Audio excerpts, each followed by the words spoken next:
Hello everyone, welcome to the Red Buzzer YouTube channel. कैसे हो सभी? आई होप कि आप सभी बढ़िया होंगे। स्टार्ट करेंगे अपने आज के इस सेशन को, जिसमें हम जो है आगे डिस्कस करने जा रहे हैं अपने टारगेट सीटेट के बेसिस पे ही लेक्चर नंबर 5 को, जिसमें हम डेली बेसिस पे जो है सीडीपी के कुछ ना कुछ मोस्ट इंपोर्टेंट एमसीक्यूज को डिस्कस कर रहे हैं।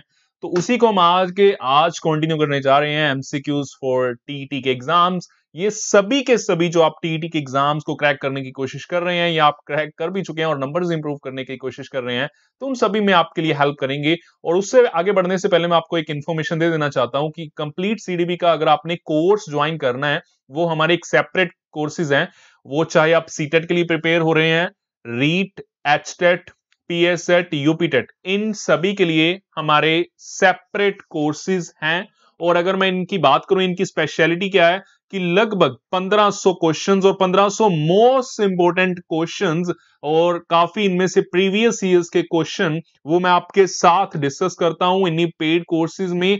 टॉपिक वाइज अपनी जो है डिस्कशन होती है, बट इससे पहले वो क्या है, वीडियो लेक्चर्स आपके लिए थ्योरी बेसिस पे रहते हैं। देन ये कुछ एमसीक्यूज की सीरीज साथ के साथ चलती रहती है। और अगर आपको उस सब का डेमो भी लेना है तो आप इसी नंबर पे मुझे व्हाट्सएप पे मैसेज करके या हमारी टीम को मैसेज करके आप हमसे डेमो ले सकते हैं एंड देन आगे की जो है आप प्रोसेस को देख सकते हैं। तो स्टार्ट करेंगे अपने आज की सेशन को। इसमें हम देखने वाले हैं कुछ और इंपोर्टेंट एमसीक्यूज को और आगे भी हम इसी तरह सीरीज को कंटिन्यू रखने वाले हैं। तो फर्स्ट क्वेश्चन आप की स्क्रीन पे, रमेश और अंकित की समान बुद्धि लब्धि 120 है। तो बात कर रहे हैं आईक्यू की। रमेश और अंकित दो पर्सन है जिनकी आईक्यू 120 है एंड बात की जा रही है रमेश अंकित से 2 वर्ष छोटा है। तो ये भी बता दिया गया कि जो रमेश है अंकित से कुछ यंगर है और 2 इयर्स यंगर है। यदि अंकित की आयु 12 वर्ष है, ये पॉइंट अभी ध्यान में रखने योग्य है कि अंकित की आयु बता दी गई आपको, अंकित की आयु 12 वर्ष है, तो रमेश की मानसिक आयु कितनी होगी? तो ये आपके लिए एक इंपॉर्टेंट पॉइंट जो कि आपने यहां पे एक आंसर करना होगा कि इंग्लिश में भी आप देख सकते हैं Ramesh and Ankit have 120 similar intelligence, mean similar IQ है। यहां पे भी वो बात कर चुका है पहले ही। तो Ramesh is 2 years younger than Ankit and if Ankit age is 12 years then Ramesh mental age will be. तो इसके लिए आपको एक प्रॉपर कैलकुलेशन करनी पड़ेगी ना, तो वही हम कैलकुलेशन प्रॉपर करके भी देखेंगे क्या एक राइट आंसर यहां पे अपने सामने आ सकता है। अगर हम देखें प्रॉपर इसको कैलकुलेट करके, फॉर्मूला आप सभी को पता है, ये मैंने आपके साथ पहले भी काफी बार डिस्कस किया है कि IQ is equal to MA upon CA into 100। यही फॉर्मूला है जो कि अपने को लुइस टर्मन ने दिया था और इसी के बेसिस पे हम भी आगे मूव करने वाले हैं। तो IQ आपको बता दिया गया है जी, IQ आपके पास है गिवन में 120। और आपको यहां पे फिर एक इंपॉर्टेंट पॉइंट आपके लिए क्या है, इंपॉर्टेंट आपके लिए क्या ये है, इंपॉर्टेंट आपके लिए कि आपको यहां से एक एज निकालनी होगी। वो एज आपको रमेश की तो निकालनी है मेंटल एज, पर आपके पास रमेश की रियल एज तो नहीं दी हुई ना। बट उन्होंने ये तो बता दिया अंकित की रियल एज 12 इयर्स है और रमेश उससे 2 वर्ष छोटा है। तो मींस रमेश की फिर रियल एज क्या हो जाएगी, रमेश की रियल एज होगी 10 इयर्स। तो एम में आपने कैलकुलेट करनी है। अभी तो सम बहुत सिंपल हो गया ना, तो यहां पे आप कैलकुलेट कर लीजिए, इसको आप इसके साथ कट कर दीजिए और इस जीरो को आप इसके साथ कर दीजिए। ये तो एक नॉर्मल मैथमेटिक्स का सम ही रह गया ना। तो एम में आपके पास अभी आ चुकी है 12 इयर्स, तो मूव कर सकते हैं ना हम आगे, क्योंकि आपको क्वेश्चन का आंसर मिल चुका है। नेक्स्ट क्वेश्चन की ओर मूव करेंगे। सेकंड क्वेश्चन आपकी स्क्रीन पे, according to Vygotsky children learn. तो वाइगोस्की के अनुसार बच्चे सीखते हैं, first option when reinforcement is offered, second one is by maturation, third is by imitation, fourth one is by interacting with adults and peers, वयस्कों और साथियों के साथ बातचीत करके। बिल्कुल राइट पॉइंट है, क्योंकि वाइगोस्की इसी बात का पक्ष लेते हैं। वो कहते थे कि बच्चे सामाजिक अंतःक्रियाओं के आधार पे वो जो है बढ़िया सीखते हैं। तो वही एक इंपॉर्टेंट पॉइंट जो कि यहाँ पे अपने लिए क्लियर भी हो जाता है। नेक्स्ट है कोहलबर्ग हैज गिवन। तो कोहलबर्ग ने दी है, यहाँ पे बात कर रहा है स्टेजेस की। तो यहाँ पे तो ऑप्शंस देखने की जरूरत ही नहीं है ना ज्यादा, बस डायरेक्ट आपको पता है कि कोहलबर्ग ने दी थी मॉरल डेवलपमेंट की स्टेजेस 3 लेवल्स और 6 स्टेजेस की बात की हुई है लॉरेंस कोहलबर्ग ने। यहाँ पे अगर हम बात करें तो the stages of moral development, नैतिक विकास के चरण, सबसे बढ़िया ऑप्शन। आगे मूव करेंगे। आउट ऑफ द बॉक्स चिंतन किससे संबंधित है? Out of the box thinking is related with. देखो out of the box thinking, इसके रिगार्डिंग में एक छोटी सी डिस्कशन करता हूं। वैसे तो ये क्वेश्चन बहुत ही ज्यादा इंपॉर्टेंट है। नियर अबाउट ये इस टाइप के क्वेश्चन या जो इस पॉइंट से जुड़े हुए क्वेश्चन, ये डाइवर्जेंट थिंकिंग और ये क्रिएटिविटी वाला, ये इनके बीच का लिंक ना नियर अबाउट 20 to 25 टाइम्स अलग अलग सीट के टीईटी के एग्जाम्स में, सीटेट में, DSSS में, KVS में पूछे गए क्वेश्चन हैं। और अगर मैं इसी के रिगार्डिंग बात करूं, तो आपको भी इसी पॉइंट पे मैं समझाने वाला हूं। देखो यहां पे एक सेंटर पे रुक करके और आप जो मल्टीपल दिशाओं में सोच सकते हैं, तो वो है कन्वर्जेंट थिंकिंग की opposite means divergent thinking. But जहां पे आप क्या करते हैं कि मल्टीपल दिशाओं से एक दिशा में आकर रुक जाते हैं ना, वो होती है आपके लिए कन्वर्जेंट थिंकिंग। बट आपको तो इसी के साथ ही आगे मूव करना है, क्योंकि out of the box thinking है तो वो होती है डाइवर्जेंट थिंकिंग। और मिशन मंगल में जो मूवी आई थी उसमें अक्षय कुमार ने भी तो वर्ड यूज किया था कि आपको out of the box thinking लगानी पड़ेगी, ठीक है। तो वही एक बात की थी कि आपको जस्ट एक डिब्बे से बाहर निकल के सोचना पड़ेगा। मींस आप एक ही पॉइंट पे केंद्र होकर के मत सोचिए, आपको मल्टीपल दिशाओं में सोचना पड़ेगा, ठीक है। तो तभी वो मंगल मिशन सक्सेसफुल हो पाया था, ठीक है। आगे मूव करेंगे फिफ्थ क्वेश्चन की ओर। गार्डनर के बहुबुद्धि सिद्धांत के अनुसार वह कारक जो व्यक्ति के आत्मबोध हेतु सर्वाधिक योगदान देगा, यह हो सकता है। According to Gardner's multiple intelligence theory, the factor that will contribute the most to a person's self-cognition can be। तो यहां पे एक बात तो आपको क्लियर हो जानी चाहिए, हार्वर्ड गार्डनर की बुद्धि के रिगार्डिंग आपको रिलेट तो करना है, और यहां पे उसने सिंपल सी बातों में सब कुछ क्लियर कर दिया। सेल्फ कॉग्निशन या आत्मबोध। अभी सेल्फ कॉग्निशन एक ही व्यक्ति के खुद के रिगार्डिंग ही बात कर रहा है, उसी के संदर्भ में बात कर रहा है। तो यहां पे आप इतनी बात तो समझ गए हैं ना कि ये होगी इंट्रापर्सनल इंटेलिजेंस, अंत व्यक्तिक बुद्धि। और ये मैंने आपको एक ट्रिक भी बताई हुई है, इंट्रा मींस जहां पे लास्ट में आपको आ की आवाज आई तो वो आपके साथ ही जुड़ी हुई है, ठीक है। तो आपके अपने साथ ही जुड़ी हुई जो इंटेलिजेंस होती है वो इंट्रापर्सनल इंटेलिजेंस भी। ये मैं आपको क्यों बताता हूं, क्योंकि वो ऑप्शन इस टाइम नहीं है, बट अगर होती तो आप जरूर से कंफ्यूजन में आते। वो है इंटरपर्सनल इंटेलिजेंस, यहां पे आपको कंफ्यूजन क्रिएट हो जाती है फिर। तो इसीलिए मैंने आपको पहले ही बता दिया, सेकंड ऑप्शन एक बिल्कुल एक बेस्ट आंसर। नेक्स्ट क्वेश्चन की ओर मूव करेंगे, सिक्स क्वेश्चन। बुद्धि का कौन सा सिद्धांत सामान्य बुद्धि जी और विशिष्ट बुद्धि एस की उपस्थिति का समर्थन करता है? Which theory of intelligence supports the appearance of general intelligence G and specific intelligence means जो फैक्टर्स की बात करता है?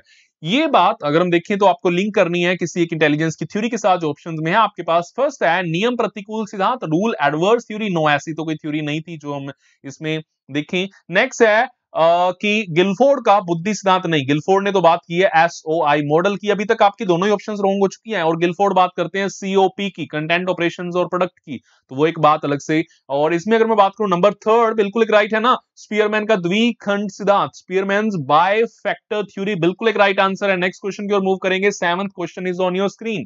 किसी विद्यार्थी की सबसे महत्वपूर्ण विशेषता है, द मोस्ट इंपोर्टेंट कैरेक्टरिस्टिक और trait of a student is. तो फर्स्ट है उत्तरदायित्व की अनुभूति की फीलिंग ऑफ रिस्पॉन्सिबिलिटी। चलो एक बार राइट, ठीक है, मान लेते हैं, आगे बढ़ेंगे एक बार। ईमानदारी, ओके, बट ये एक बेस्ट ऑप्शन अगर मिला तो छोड़ेंगे इन सबको फिर। सहभागिता मींस पार्टिसिपेशन, ठीक है। आज्ञाकारिता, ओके, ये सबसे बेस्ट है जी अपने लिए कि स्टूडेंट सबसे पहले ओबीडियंट होना चाहिए। एक स्टूडेंट का सबसे इंपॉर्टेंट ट्रेट ओबीडियंट होना है, और एक टीचर का सबसे इंपॉर्टेंट ट्रेट एक प्रॉपर टीचिंग है, ठीक है। उसको अपनी टीचिंग के संदर्भ में ही कार्य करने होते हैं। तो ये एक बेस्ट आंसर मिल चुका है। नेक्स्ट क्वेश्चन आप एक स्क्रीन पे, एट्थ क्वेश्चन, कौन सा सिद्धांत व्यक्त करता है कि मानव मस्तिष्क एक बर्फ की बड़ी चट्टान के समान है जो कि अधिकांश छिपी रहती है एवं उसमें चिंतन के तीन स्तर हैं? Which theory expresses that the human mind is like a big rock of ice or iceberg which is mostly hidden, जो आमतौर पर ज्यादातर छिपा ही रहता है, और has 3 levels of consciousness। ये इसके लिए आप इस पिक्चर से आप सब कुछ क्लियर कर सकते हैं। देखो ये तीन सेट्स की बात होती है ना, माइंड की तीन sets, conscious, subconscious and third one is unconscious. ये तीन सेट्स हैं, इन्हीं के रिगार्डिंग वो भी बात कर रहा है।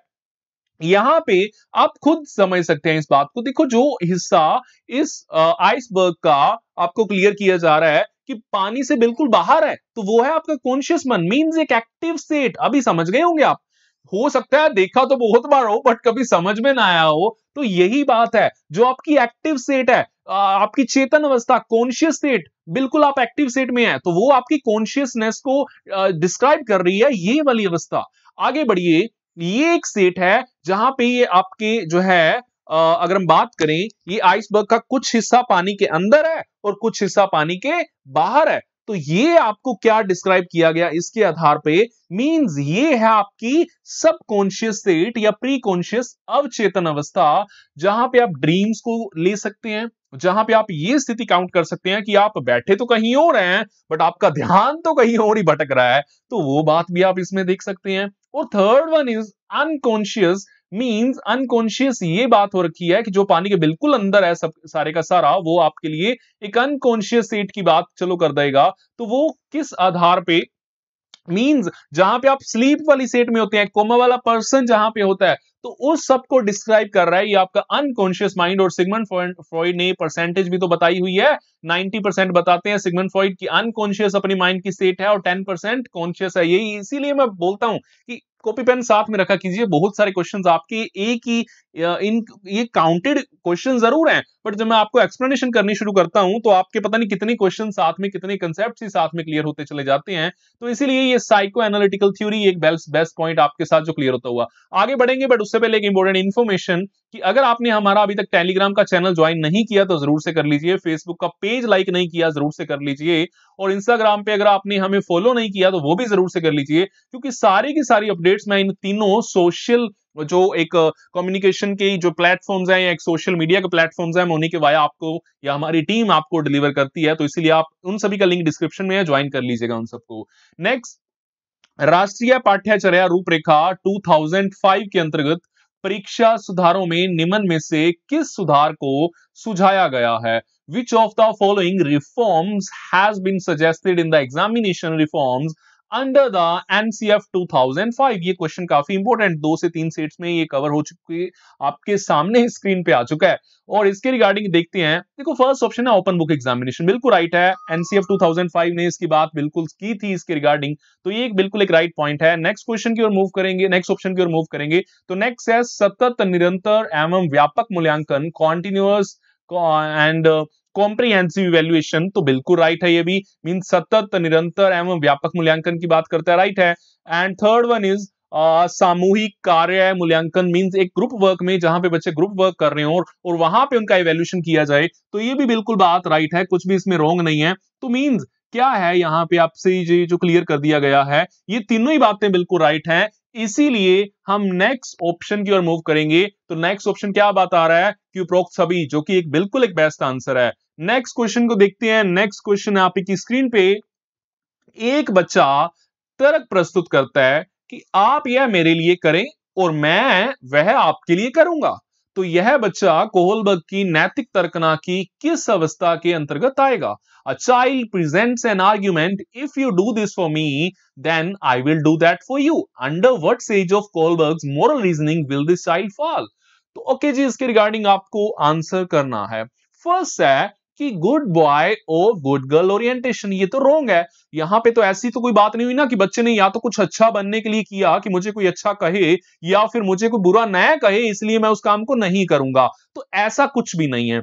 आगे मूव करेंगे सेकंड ऑप्शन की ओर, सोशल कॉन्ट्रैक्ट ओरिएंटेशन, नहीं ऐसा भी नहीं हो सकता ना, क्योंकि ये तो बात तब होती है ना जब नियम बदले जाएं, नियम थोड़ी ना कोई बच्चा यहां पे बदल रहा है। आगे मूव करेंगे, सहायक उद्देश्याभिमुखीकरण, इंडिविजुअलिज्म एंड एक्सचेंज, बिल्कुल राइट है, यही अपने क्वेश्चन का आंसर है, क्योंकि बच्चा एक्सचेंज ही तो कर रहा है, इंडिविजुअलिज्म के बेसिस पे ही तो वो सब कुछ कर रहा है कि ये काम तू मेरे लिए कर दे और मैं उसके बाद ये तेरे लिए भी करूंगा। तो ये बात जो बच्चा कर रहा है, ये बात काफी इंपॉर्टेंट है, जो कि आपके साथ यहाँ पे क्लियर भी हो चुकी है। और मूव करेंगे नेक्स्ट क्वेश्चन की ओर, और इसी बात पे वीडियो को लाइक भी कर दीजिए, काफी मेहनत लगती है इस वीडियो को बनाने में, लाइक और शेयर जरूर से कर दिया करो अपने फ्रेंड्स में, और उसी से तो मैं भी मोटिवेट होता हूँ और वीडियोस आपके लिए वैल्यूएबल वीडियोस लेके आता हूँ। Early childhood is dash period for language development, की बात की जा रही है, प्रारंभिक बचपन भाषा के विकास की डैश अवधि है।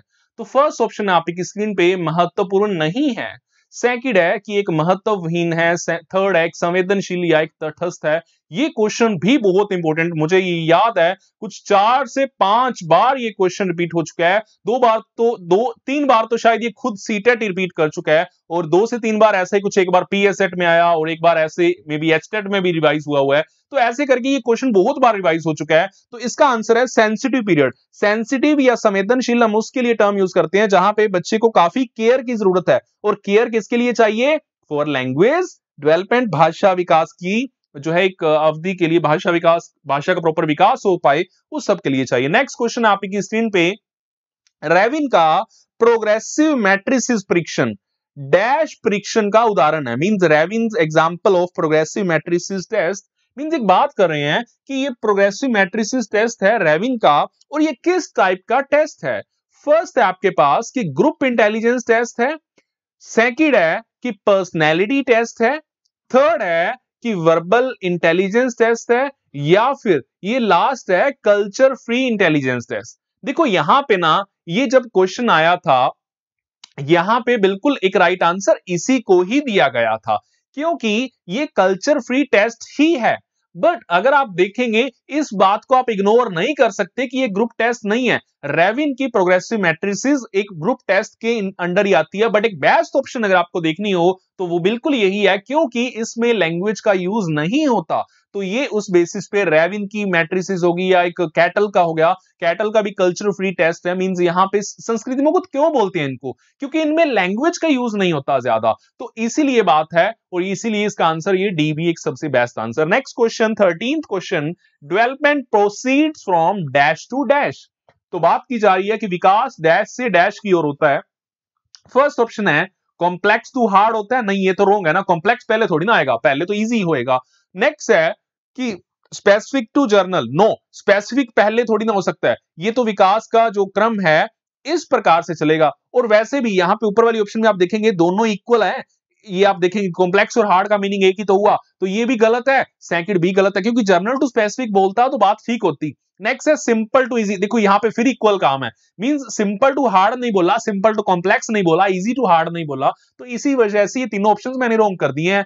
नेक्स्ट ऑप्शन बिल्कुल बेस्ट है, जर्नल टू स्पेसिफिक, ये सामान्य से विशिष्ट होता है, और ये gross to fine motor skill की होता है, ये भी काफी इंपॉर्टेंट क्वेश्चन सीटेट में आया हुआ क्वेश्चन। नेक्स्ट क्वेश्चन, शिक्षा का अधिकार अधिनियम 2009 में एक अध्यापक के लिए न्यूनतम कार्य घंटे जो प्रति सप्ताह निर्धारित कर दिए गए हैं। According to RT act 2009 for a teacher minimum working hours in a week are. तो एक सप्ताह में आपको बताना है एक टीचर के लिए मिनिमम वर्किंग आवर्स हैं, यही बात समझने योग्य है, जो इसको समझ गया वो बिल्कुल राइट आंसर फिर कर जाएगा। इसका राइट आंसर है 45 आवर्स, ये केवीएस में, DSSB में ये क्वेश्चन आपकी, इसके अलावा भी अगर मैं बात करूं पीएससेट में, इसी तरह से और भी सेट की टीईटी के एग्जाम्स में कवर हो चुका है, काफी इंपॉर्टेंट क्वेश्चन है। तो एक अगर हम बात करें तो एक जो सप्ताह में 45 आवर्स की बात होती है। नेक्स्ट क्वेश्चन आपकी स्क्रीन पे, निम्नलिखित में से कौन सा कौशल संवेगात्मक बुद्धि से संबंधित है? Which of the following skills is related to emotional intelligence? तो फर्स्ट ऑप्शन है याद करना, टू रिमेंबर, नहीं ये तो कॉग्निशन से रिलेट हुआ ना, इससे तो रिलेट नहीं हुआ। नेक्स्ट है मूव, नहीं ये भी, ये तो साइकोमोटर साइड से आ गया।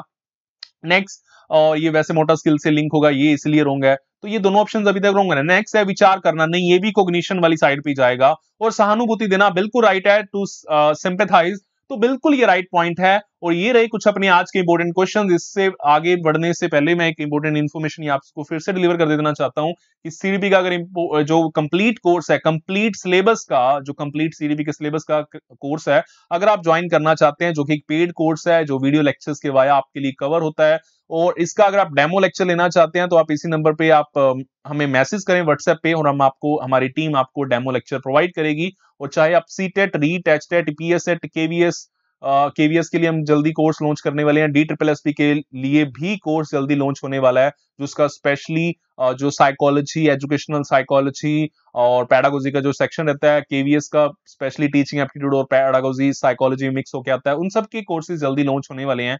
तो इसके लिए, इसी वजह से मैं बोल रहा हूं कि चैनल के साथ जुड़े रहिएगा जब तक आपकी गवर्नमेंट जॉब ना लग जाए, कहीं एक अच्छे प्लेस पे आप सेटल ना हो जाएं।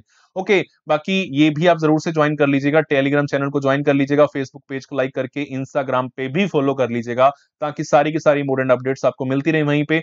ओके जी, जाने से पहले वीडियो को लाइक और शेयर जरूर से करके जाएं, क्योंकि वीडियो बढ़िया लगी होगी तो लाइक करना तो बनता ही बनता है। एंड मैक्सिमम फ्रेंड्स के साथ शेयर करें, ताकि मैं आपके लिए ऐसी ऐसी वैल्यूएबल वीडियोस और भी लेके आए। और ये जो है टेट बजर के चैनल को वो सभी के सभी स्टूडेंट सब्सक्राइब करके जाएं जो कि फर्स्ट टाइम विजिट कर रहे हैं, एंड बेल आइकन को जरूर से प्रेस करके जाएं। ओके जी, बाय बाय, मिलते हैं कुछ ऐसी और वैल्यूएबल वीडियोस के साथ, फ्यूचर में जुड़े रहिएगा। Bye bye.